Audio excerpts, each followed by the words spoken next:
a lot of turnover. I'll start with AJ Minter, who got traded a couple of days before the deadline.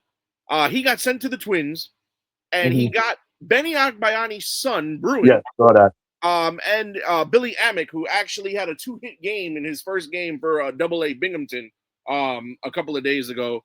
And I've been asked several times on Facebook what I think of the trade, and honestly, as crazy as it sounds, I have no opinion.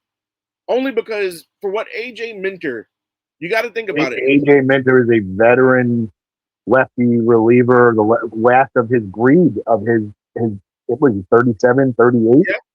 But at the same time, you got to same thing like Raleigh. There were situational lefties that learned how to get righties out late in their career. Yeah. And then not only that, but you got to look at his Mets career overall. He only pitched 11 innings last year before he had to go down for the rest of the year. And then he starts this season off hurt. He comes up this season phenomenal the first 20 innings. And then the last couple of appearances, he started to show who he really was. And I don't think it was. I think that's kind of unfair. I don't think it's. Well, you got to remember, he's also coming off of 2 significant injuries. Yes, I think he had dead on. He hasn't pitched. He was out a full season. If you add last year and this year, he was out a full season. For him to come back and get plugged into every goddamn game because the Mets stink, and he was boom, get out there, just do something. Throw strike.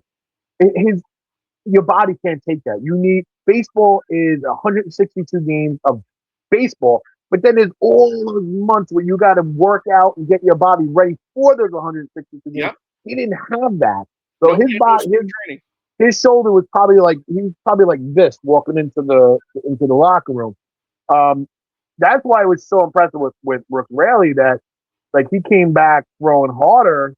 I mean everybody does that to Tommy John, but he's not a spring chicken. Yeah. But he was very effective against righties and lefties. And I want to give kudos. I don't know if it's why they did it, but I got to give kudos to the Mets that he was a guy that loved being here. He moved his family to New York. They loved the Mets. The franchise took care of him. He said that many, many times. And they sent him to the Phillies where he doesn't have to pick up and relocate his family. When it comes to Brooks Raley, I'll be very honest. I am not a fan of helping out the division rival. I will be very honest when I tell you that. Good for Brooks Raley. He's in a better situation. He'll probably pitch meaningful innings the rest of the season. Yeah. But I've never been a fan of sending a guy to the division rival who we're supposed to hate. It's similar to. But I'd rather send him to the Phillies than I would sending them to the Braves. I feel like the Braves are more of our rival than the Phillies. Yeah, are more of our rival, even though the Phillies say that we're their rival. But if you want to go by historical factors, it's going to piss off a whole bunch of people in it. Doesn't matter who you send to Philly. It's Don Mattingly, and he's never going to win a World Series. Yikes! That's a hot take and a half there. Yeah, he didn't even get one as a player, but that's funny. With Toronto, he lost in the World Series last year. So. Yep. And my thing is this. This trade reminded me, and granted, 2 different players, 2 different stages of their career, but in 2018 when the Mets sold, we had a over-the-hill Jose Bautista, Joey Bats. We shipped him at the deadline to the Phillies, and that was the last year of his career. But, I've never been a fan of helping the division rival.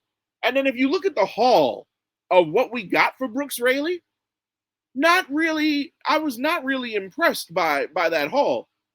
We got the literal bottom of the barrel prospect for what do you think you're going to get for a 38-year-old journeyman lefty specialist that literally is going to pitch the 2 or 3 batters top every 3rd game? I mean, still, yeah, I get it. But, I mean, if you're going to give up something, at least, and granted, we're the selling team. The selling team is never going to have the leverage in these situations. But we couldn't get any. And then, you know what? I'm not even surprised because, again. Well, what happens if with argument's sake, let's flip it around. What happens if we got somebody bigger, couple of years, they come up here and they just Alex Ochoa. I mean, and you see that's the thing. That's the thing about these lottery ticket prospects. Yeah. You never know what they're going to pan out to be until you bring them up. If I'm looking correctly, because I'm looking up to see exactly where in the Phillies organization. So, all right, the outfielder John Spikerman, now that he's been integrated into our system, he's now ranked our 27th best prospect. So that's not too bad. And like you said, Brooks Raley is 38 years old, got a lot of baseball behind him than in front of him. Yeah. Spikerman, the player profile on Spikerman, who was the Phillies' 27th ranked prospect before he came over here, 55 stolen bases this season, only caught 4 times. No power whatsoever. However, the pitcher we got back in the Hall, Luke Gabrish, he's not even ranked in the Philly system. He wasn't in their top 30. He has no number attached to him. So to give up a guy, and granted, he's old, he's injury prone, but he's serviceable.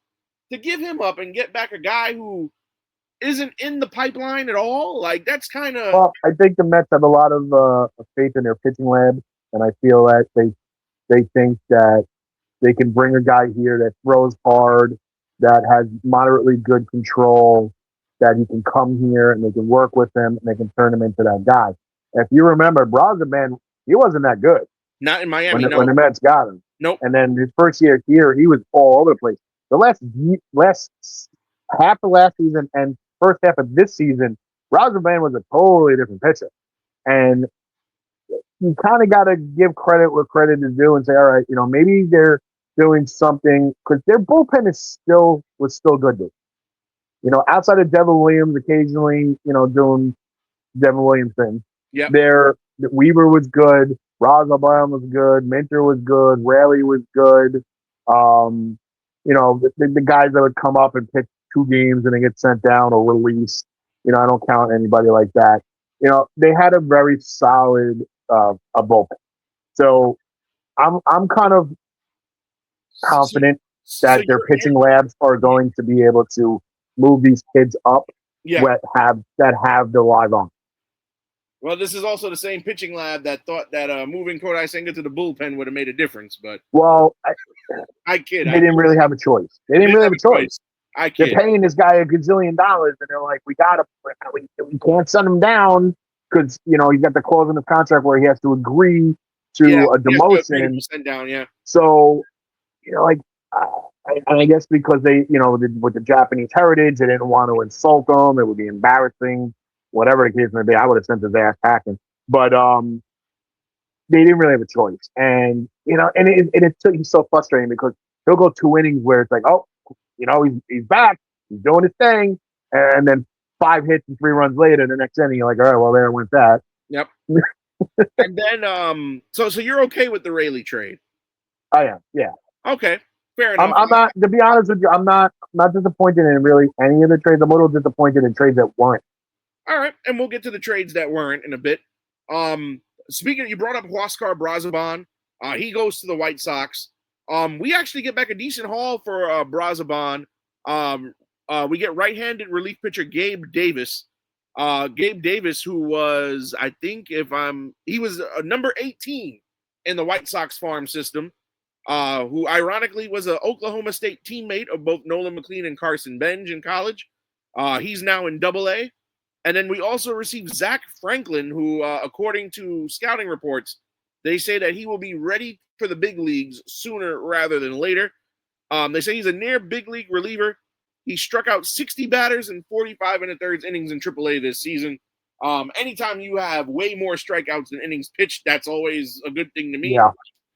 Like you said, Braziban, we got him for cheap in 24 at the deadline, ironically. 2 years later, he goes at the deadline. He was very good this year. He was good for the first half of last year before he and Reed Garrett fell off of a cliff. Yeah. But again, you can blame that on OPU. Yeah, you can blame that on. Yeah, and I said it. There were 4 pitchers in particular last season who were overused, and it would be Garrett, who obviously had Tommy John in the offseason, Braziban, Clay Holmes, and David Peterson. All 4, I think, suffered from arm fatigue after a while on our pitching staff. But No, I like the profile on Franklin. And I think Franklin is. You're going to see Franklin Sooner than probably in later. a couple of weeks. You think in a couple of weeks? I'm thinking at some point early next season. He's pitching in AAA right now. Their season ends early. That's true. So you're most likely going to see him by the end of August. Yeah, that's reasonable. Like I said, he's got 60 Ks and 45 and a third, and the scouting report on him is that it was just a matter of if and not when. I mean, of when and not if. So they say he's big league ready. And again, Davis, they're saying that his stuff looks good in AA. I don't mind that. Also, Brazoban is a weird case because he's an older pitcher. He's 36 years old and still has about, I think, 3 more years of team control. So, he's 36, but he's not pitching. Like most pitchers you find at 36 years old, they're starting to decline. Like my good friend Alfredo Flores in the comments talking about Craig Kimbrell here. No, I don't want Kimbrell back. No. But I mean, I have no problem bringing Kimbrell back and then sending him to AAA, and having him mentor the kind kids. of mentor, especially like Franklin, somebody like that.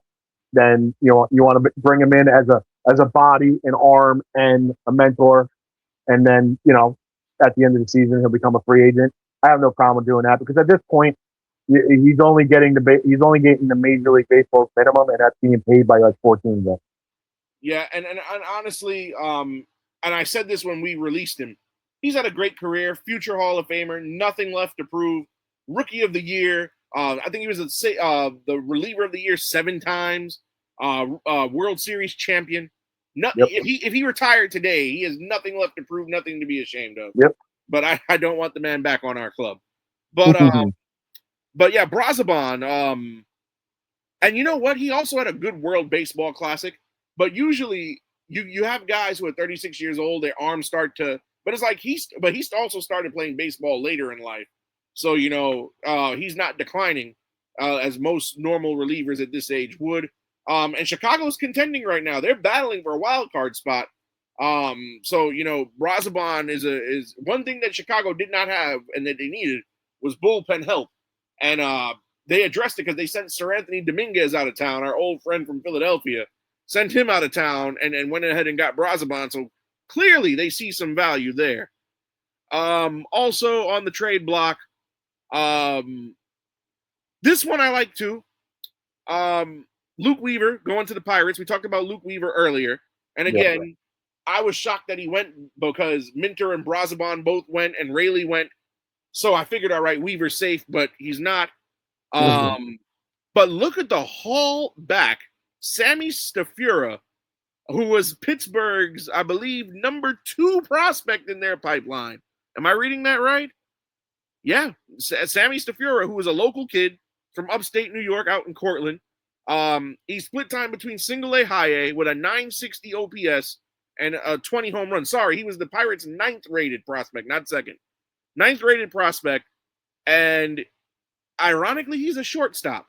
So what this is telling me is that they're preparing for life post Francisco Lindor. And or they're going to ask Francisco Lindor to move to second base, and they bring this kid up and they let him grow in about 2 or 3 years at shortstop, and let Lindor move his by that time his aging legs over to second base. Yep, and the intriguing thing about Stafura, his ranking in the Pittsburgh farm system translates to the Mets. He left Pittsburgh as number 9. He comes to the Mets, and our updated pipeline, he is now number 10. So, again, power hitting shortstop, right-hander. From the footage that I've pulled of him from the MLB film room, he's got to bulk up a bit. He's a scrawny kid. But, of course, he's only 21 years old. That's going to come with age.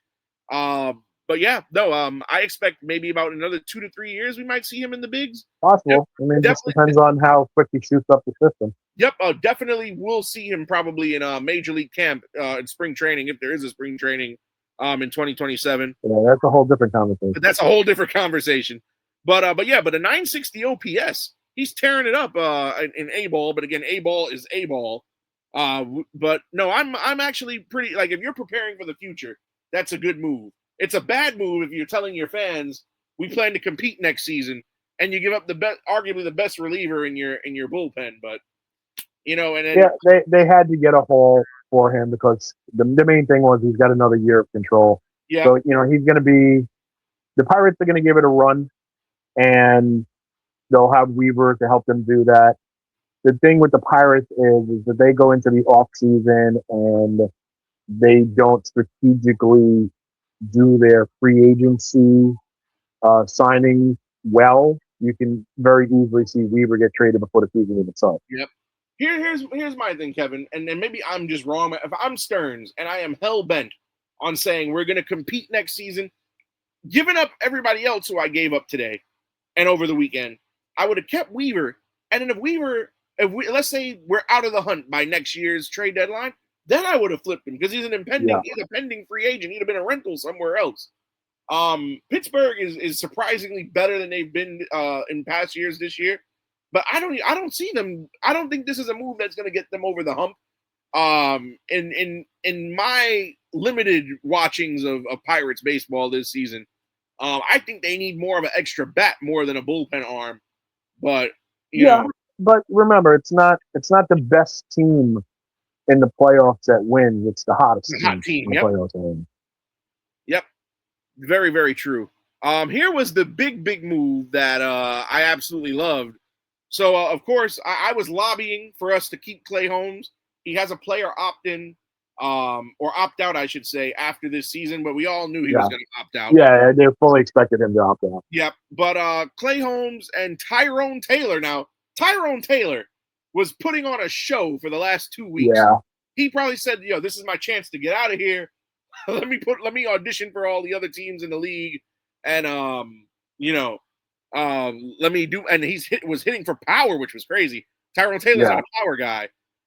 Sent those two to the Chicago Cubs, who earlier in the season we sent David Peterson to, and ended up getting the number 2 prospect in the Cubs system, Jefferson Rojas, another infielder. Jefferson Rojas out of the Dominican Republic, who's hitting so far this minor league season 270, 15 home runs with an 800 OPS in 91 games in Double-A. So he's not at Triple-A yet, but Double-A. Clay Holmes, of course, at a $12 million option. If he's smart, he'll opt out. He's guaranteed to get much more money than he's making now. He was signed for 3 years, $33 million. I think he's going to probably get 3 and maybe around the area of like 54. Now, there's a still, because he has the option and he opts out, and if he signs elsewhere, is there still a draft pick compensation? Yes. So the Cubs would get the draft pick now, instead of the Mets. And then of course Tyrone Taylor he has 1 more year of team control. He was one of the guys I was kind of hoping he would hold on to. Yeah. Because, like I said, Robert, with his prone to injury, you wanted kind of that veteran presence for those young outfielders. Yep. You wanted, plus you saw he was having a lot of fun out there with those kids, with Benz and Ewing, and they were covering Juan Lagares for the death. Yep. So he was having a lot of fun. So, I mean, obviously, he'll want to get traded. He'll have a chance to win. But I would not be surprised if the Mets inquire about him in the offseason, or if there is a 2027 or 8. So do you think the Mets may pull a Aroldis Chapman, where the Yankees trade Chapman to the Cubs at the 16 deadline, and then he comes back in 17 as a free agent? Yeah, I can see that. I mean, he's just that kind of player. He's always got a smile on his face. He's a good veteran presence.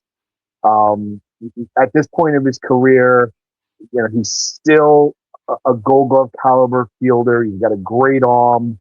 Playing in between those kids, he can actually take some wear and tear off his legs because these kids covered so much more ground.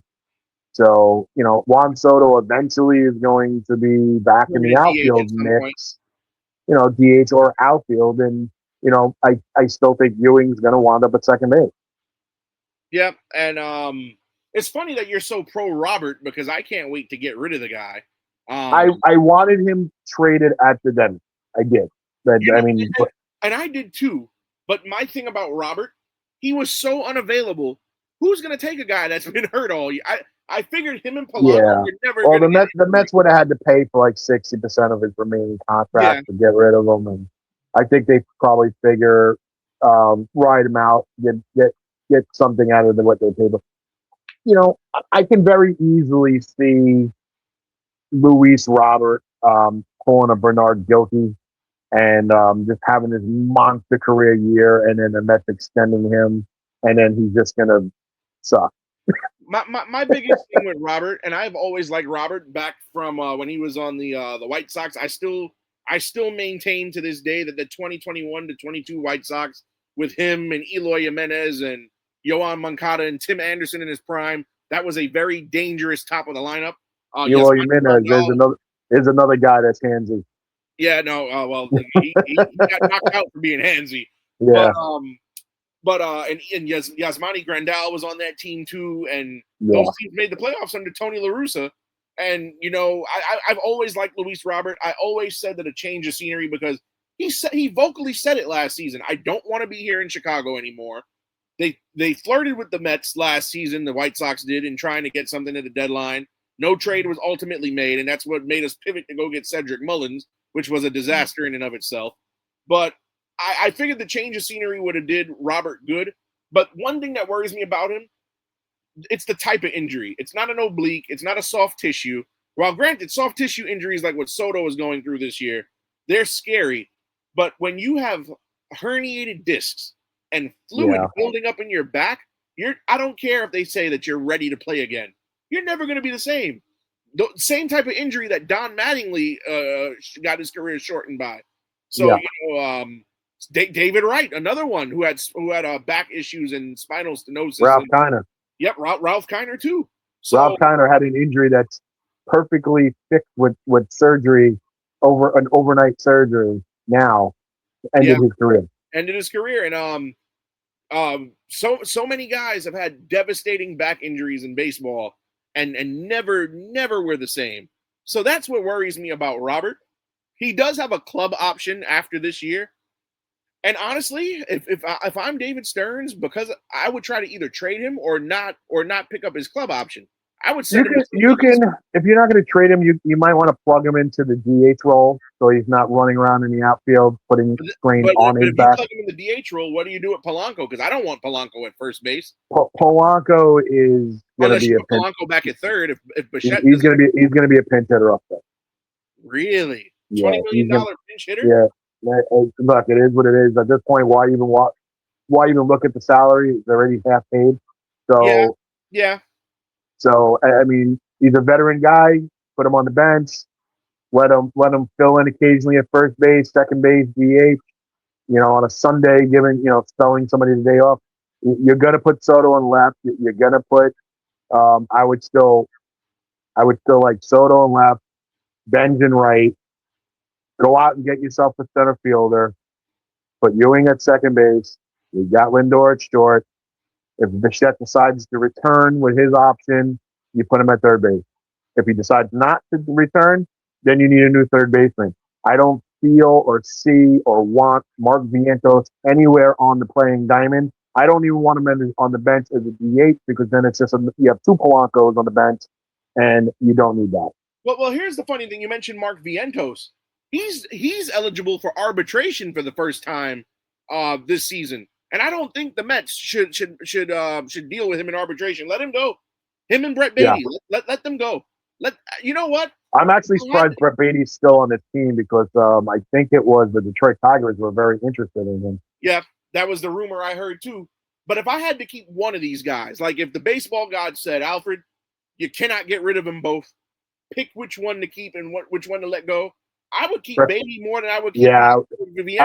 I would keep Beatty, because he's not going to embarrass himself at first base or in the outfield. He's very good at third base. He's a left-handed bat. He's just not going to embarrass himself. You know, balls get over people's heads all the time. We've seen Gold Glovers have a ball go over their head. It happens. It happens, but not as frequent as what's happening to Vientos. Yeah, I mean, Vientos literally, he'll bobble a ball, he'll fall on his face, he'll spike it, he'll throw it into the base runner or at the base runner.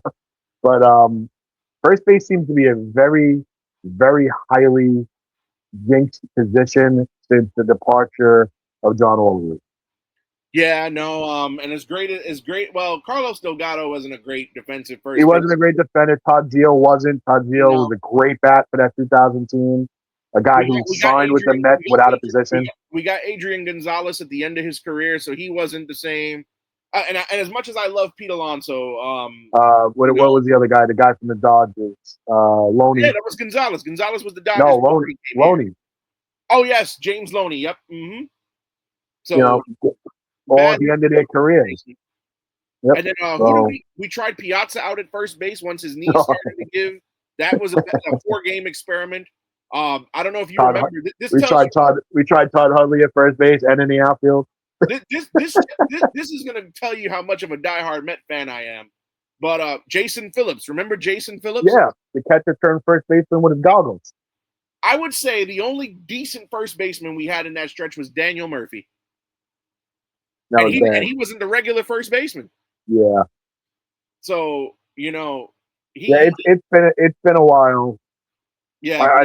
Really, we haven't had you can say Delgado because Delgado hit 40 home runs, drove home 100 RBIs. Yeah. He really wasn't the greatest first baseman in the world, but you live with it because he's gonna knock home two a game.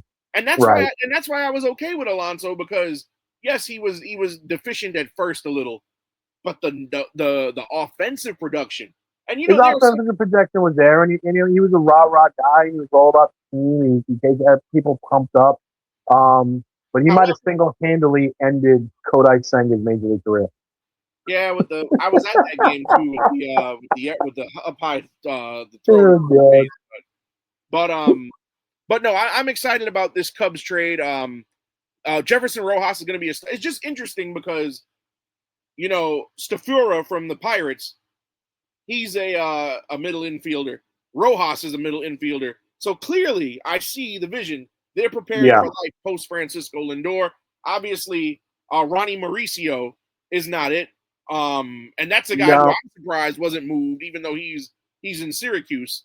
Like I said, if they decide to run with Robert as a DH, maybe they keep Ewing at center and they bring Mauricio up and they put him at second base and hope he fits. Or going if back, he doesn't, you have a plan B already.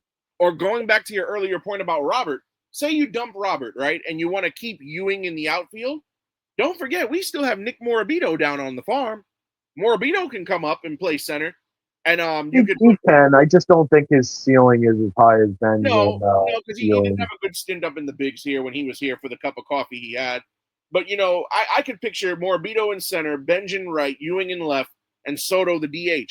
Or you can, if they want to re-sign Jared Young, who's had a pretty good defensive season at first. Remember, he's a left fielder by trade. He just happens to play a very good first base. So there are options within the organization. But the last trade I want to talk to you about, Kevin, and our Mets fandom has brought us a lot of disdain this season, but none worse than Freddie Peralta.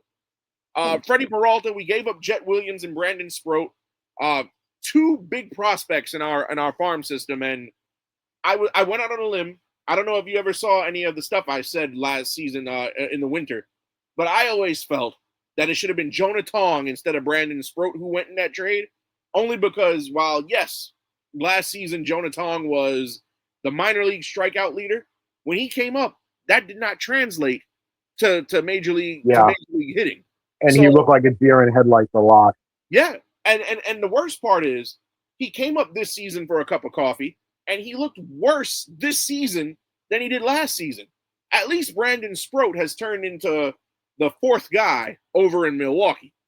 Yeah. He's never going to be your ace or your second or third guy. He's not going to be an all-star, but he is a serviceable back-end rotation piece. Jet Williams hasn't come up yet for the Brewers. I don't know if we'll see him this season. Probably not, since the Brewers are in contention. But with that being said, Freddie Peralta, we gave up significant prospects for Peralta. Granted, we did get Tobias Myers in the deal too, who has been very underwhelming in his tenure so far. But Peralta, This guy, like, I was ready to like hop on a float and like go to a parade down Roosevelt Avenue, welcoming this guy, and we see what he did in Milwaukee, multiple time All-Star, was the ace of their staff. He's the guy who made Corbin Burns expendable, which is saying a lot because Corbin Burns is one of the better starting pitchers of this generation. And he didn't become expendable himself, Peralta, until Jacob Mizorowski came around. But that's a different story for a different day on a different show. But Peralta comes here, and we see what he does opening day. He wins. He gets credited with the win, although he struggled, 6 runs. But it's very telling to me that this was the and every offseason, every team has their prized acquisition. Yeah. And this was supposed to be the guy for us. Before the season even started, there was rumors swirling amongst Mets fan bases, or the hype was, we got to extend Peralta. We got to get a deal done. We got to lock him up long term. And, thank God we didn't, because look what he became to be. They call him 5-inning Freddie for a reason. Guy can't throw more than 5 innings. And then I've been at games in Citi Field where I look up at the board and we're in the 4th inning and the pitch count is 96. And I'm thinking to myself, how do you throw 96 pitches in 4 1/3 or 4 2/3? Like, because he's walking 4.5 batters per 9. So if you do the math, and he's only pitching 5, he's averaging 8 runs per 5 innings, like 8 walks per 5 innings.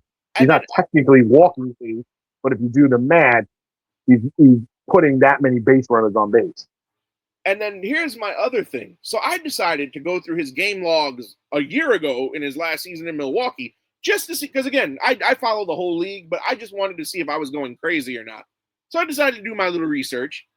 And last season in Milwaukee, and this was the mind-boggling thing, he only went under 6 innings 3 times last season. He comes here, he's under 6 innings but 4 times. There's a lot of alarming statistics with Peralta from last year to this year. His hits per 9 is up. His walks per 9 was up. His strikeouts per 9 was down.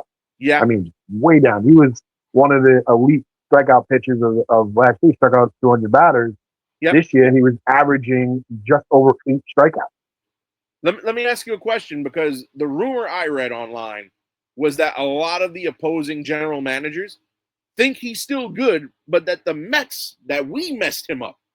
Do you think so? Or do you think this is who he really is?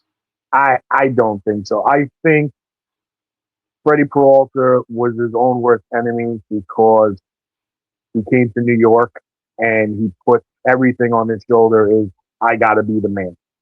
Instead of just pitching his game, he took his head out of his own ability. Well, I don't know what it was. And then his quotes to the media, I remember back in May, he said he still had time to get it right. And this is when the Mets weren't as bad as they are now. They were only 8 games under at the time. And, 4 games back in a wild card. And, to say in May you have time, I'm like, okay. But everything just progressively kept getting worse and worse and worse. Then there was the infamous Howie Rose quote where he said that if Peralta goes more than 5, we should throw him a parade. God bless Howie. That's the most accurate thing I think he said all season. But Peralta, and then the outrageous demand for him and Scott Boras to come out to the media and say we are looking for an 8-year extension. To me, that's egregious, because this guy can't even go 8 innings and 2 starts. And you answered your own question. Who made that statement? Scott Boras. There you go. But we just had this conversation about Scott Boras. But in a contract year, you would think Freddie Peralta would be locked in. I'm in a new city, a new town. These people are happy to see me. This is going to be my pitching staff, and some guys can't do it. Some guys can't do it. They tell themselves they can do it, and then they get here, and their mental game is so bad that it affects their physical game. And because you saw it sometimes, he'd reel back fire 97, boom, blow it away. And then 2 pitches later, same 94, and he's getting clubbed into right field. And it's like, what the hell just happened? Like, where did the fastball go? And it's like a whole Ricky Vaughn thing from Major League 2. His mental game affected his physical. and it's sad because we look at Freddie Peralta's numbers and this season for the Mets, and you know, a 5-9 record as a starter in 23 starts, 4.99 ERA. Kudos, you got it under 5. Yeah, I mean barely, like one tick under 5, but not starter, like not ace like number, like those numbers are what I would expect out of a number 4 or a number 5. But you know, it's just tough. But this is why I don't get excited. Like people, and look, I'm a Met fan. I haven't been to Citi Field. I've been there twice. I went there for the very first game, the exhibition game against the Red Sox in 2009. 2009, yep, I was there. And then I went to game 2 of the season against the Marlins. And that's it. Not even an interest to go to the 15 World Series? I had no interest in going. Because at first it was like, I am not going until the Will Pond sell. Then the Will Pond sell, then, you know, life gets in the way. You know, you have get older, you get mature, and you got bills to pay and bullshit to do, and, you know, no more season tickets. So it was like, all right. And then you get older and you're like, I don't want to make that drive. Yeah, the commute. I'm lucky I leave the house. But yeah, I mean, it's just, I've gotten to the point where I don't get excited over nothing. Like they can sign anybody. Like, and you name somebody, and if the Mets sign, I'll be like, we'll see. Well, you know, there have been pitchers in the past that the Mets have either signed in free agency or traded for that I could remember that I got excited about. I remember in prior to 2003, they signed Tom Glavine. Granted, he wasn't the same Tom Glavine. Yeah, see, I wasn't excited about that, and I'll never forgive that guy again getting destroyed the last game of the season. Yeah, but you know, he also got in the car accident on the highway on the way to the game. So. Yeah. But what was that? We had that other reliever, the reliever who was like lights out, was Aduana Sanchez. Dwayne Sanchez, yeah. He lost his front teeth on the cab freaking seat. Yep. Freak accident. Like, they should have had Uber Eats back then. But when we got him, when we got Tom Glavine, excited. When we got Pedro Martinez, fresh off a World Series run, I was ecstatic. You know, it was, but and then you know we trade for. I mean, granted, 2023 was a lost season. 22 was a lost season, but when Scherzer and Verlander were here, I was excited for that. We got Verlander fresh off a World Series run. Man, you get excited too easy, man. Yeah. Listen, I mean, I lived through the dismantling of the '86 rotation, and then we moved right up into Generation K, which that was a freaking disaster. And then we had I don't even think they had a name, but you had Wheeler, Matt, DeGrom, Syndergaard, and Bartolo in one rotation. And no, it was somebody else. Harvey. And then somehow we screwed that up too. So I mean, it's just. Well, no. Yeah, Bartolo Colon was the best pitcher out of not named DeGrom. Yeah. Yeah, no, that tells you a lot. And but no. So when we got Freddie, I was like, okay, like him, and I'm thinking here, him and McLean are going to be a nice 1-2 punch. Clay Holmes would have been the number 3, and then you know whoever we fill out 4 or 5, I would have been okay with. But you know, it's just disappointing. And then the haul that we got back for Peralta, 3 prospects, but when we gave up Williams and Sproat, they were 2 of the top 10. Here we get number 12, outfielder Aiden Smith, number 15, Emilian Petre, who people are saying, scouts are saying is the gem of the haul, and then the guy with the interesting name GGH, Gary Gill-Hill, they're number 17. You look at the prospect profiles. He's not related to Glenn Allen. No, not that I know of. A lot of people are saying that interesting name. A lot of people are saying that Gary Gill-Hill is going to be the first one to come out of the 3 that should make it up. He's a local kid, born and raised in New Rochelle, and they say he's an extreme strike thrower, but his breaking stuff is underwhelming. Has a great fastball, 20 starts in AA, 4.49 ERA. His career projection is to be a career number 5 pitcher in a rotation somewhere. Petre, they're saying, has the highest ceiling out of the 3. He was originally drafted by the Rays, where obviously Peralta's going. Also in AA, 88 games, and he's hitting .323 with an on base of 451, drawing walks at a high clip. That's not bad at all. Because if there's one thing the Mets lack, it's guys getting on base in timely situations. Yeah. Or at all. Yeah, or at all. So nice little haul there. But Peralta going to Tampa, very interesting because Tampa is first in the AL East by a decent margin over the Yankees. Of course, some people attribute that to Aaron Judge being gone. But, when you think of Tampa Bay, you don't really think of their pitching. You think of their offense.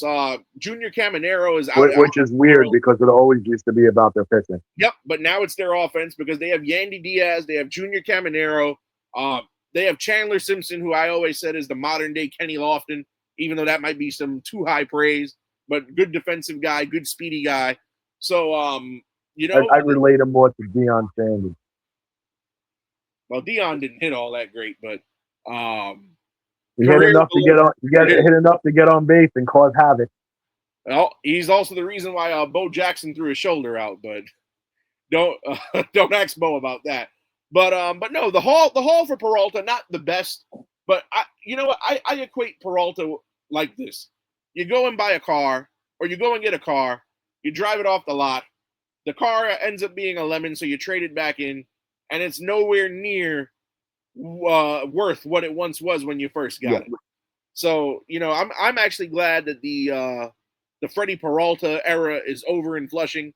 I can't tell you how many times I sat in Citi Field this season and just said to myself, oh, Jesus, he's taxing the bullpen. That was my favorite line. He's taxing the bullpen because, Freddie, he goes into a game and he's not going to get 5 innings. It was to the point that the DraftKings line was Peralta guaranteed over under 15 and a half outs.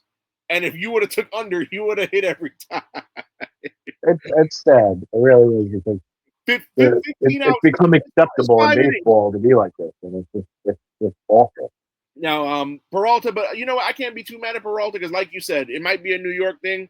We've seen many athletes, not just in baseball, football, basketball.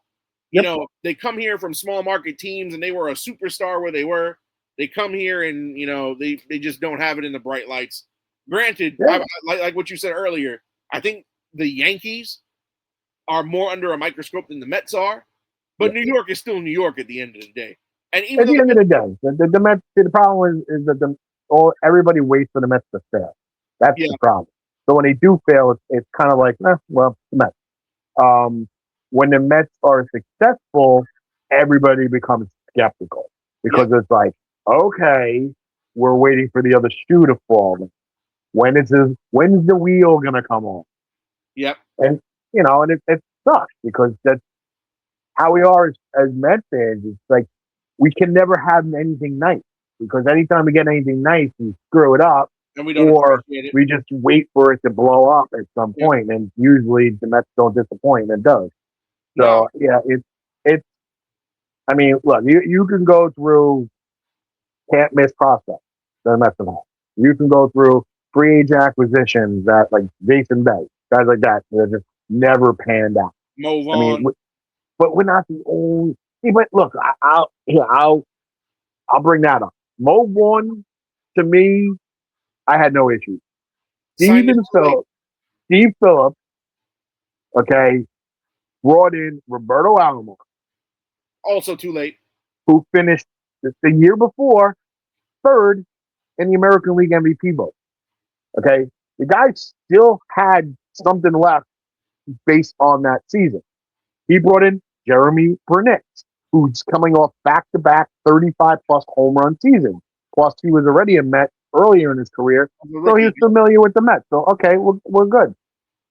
We traded Kevin Appier to get Mo Vaughn. We didn't give up anything. We gave up Kevin Appier. He was a 5th starter on that 2000 Mets team.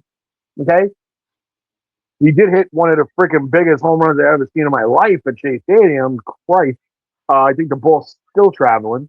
So when he made these moves, you were like, all right, they're awesome. They're awesome. They all blew up, of course, because it's the Mets.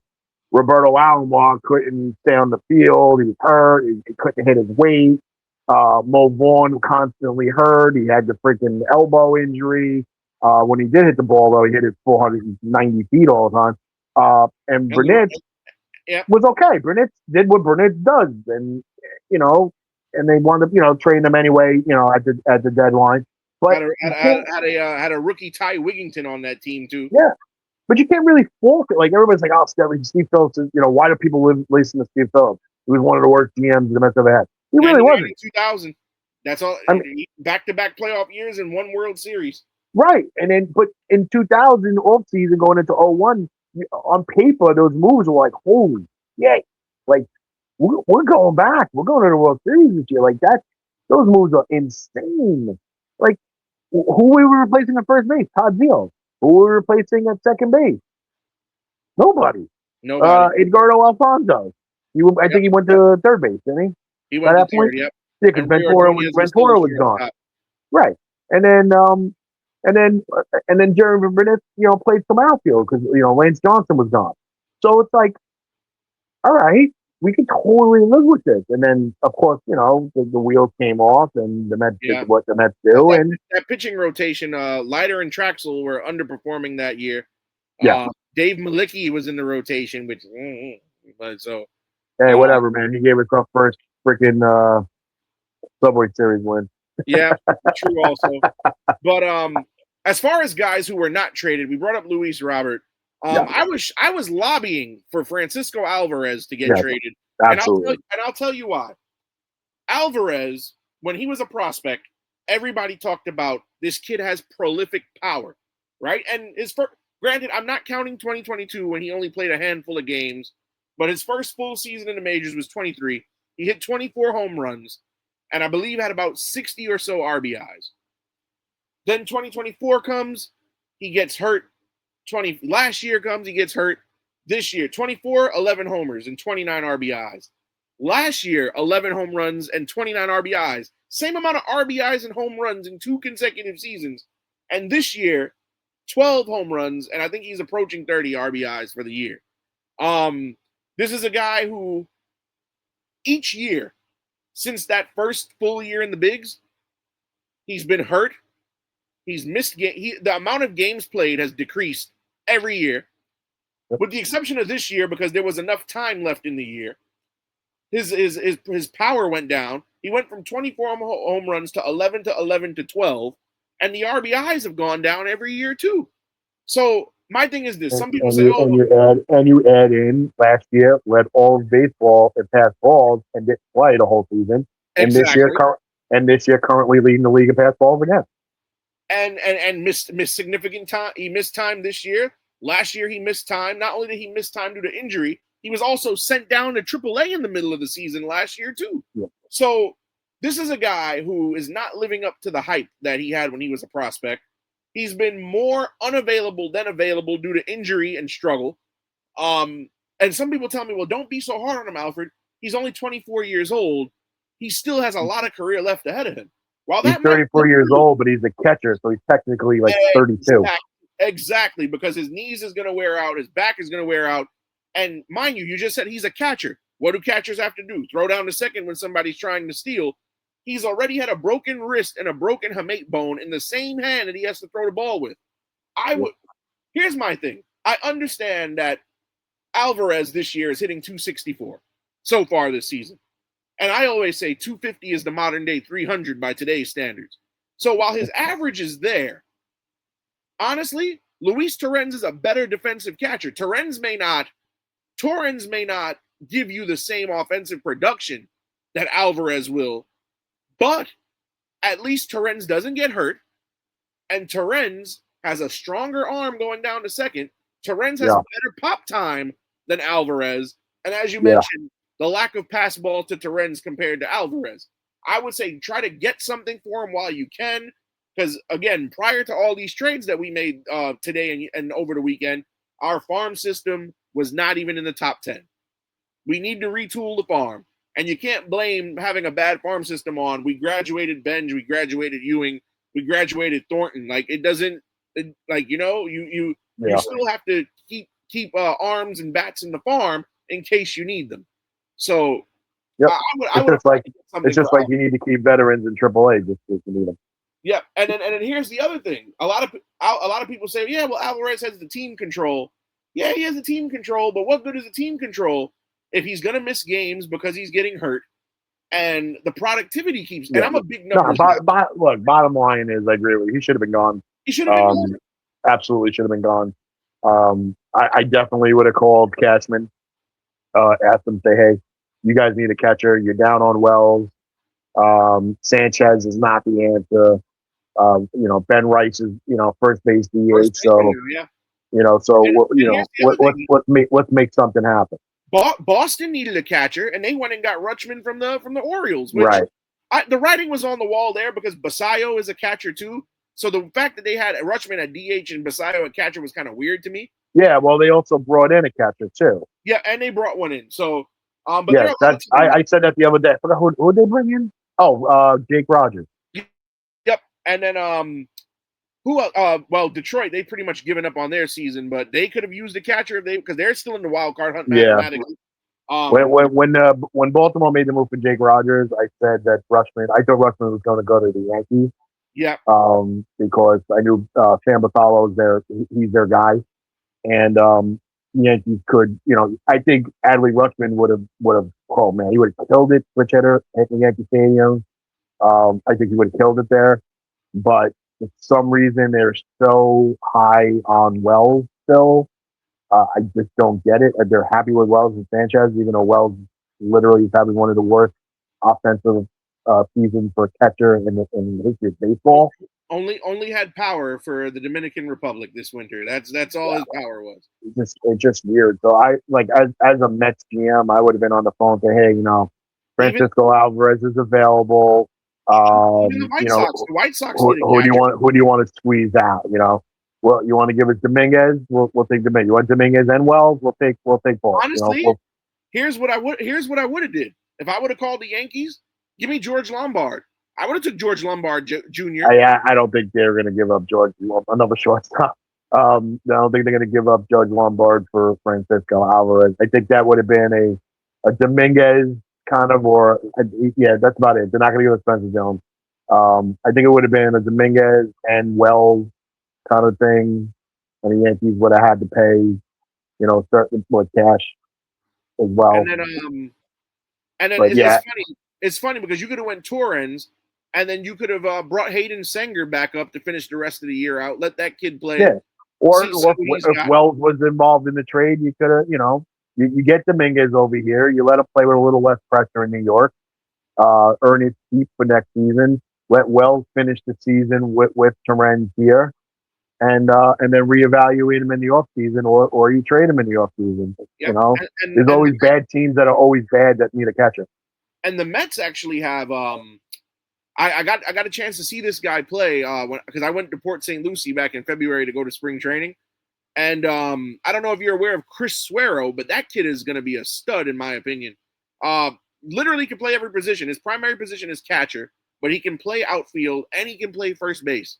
So if he can, have another good season, because he's in Double-A right now, but if he can possibly move up to Syracuse next year and have a good year at Syracuse, season after next, he might be the Mets' permanent answer or a long-term answer at catcher for the Mets' backstop position. But no, I would have flipped Alvarez, and like I said, catcher is one of the most weakest positions in baseball right now, outside of maybe the Dodgers, who of course Will Smith is on the IL, but Dalton. Yeah, and he wasn't really hitting this year anyway. Yeah. Will Smith is like an every other year guy. Yeah, if you look at his career numbers. Rushing has been a good replacement for him.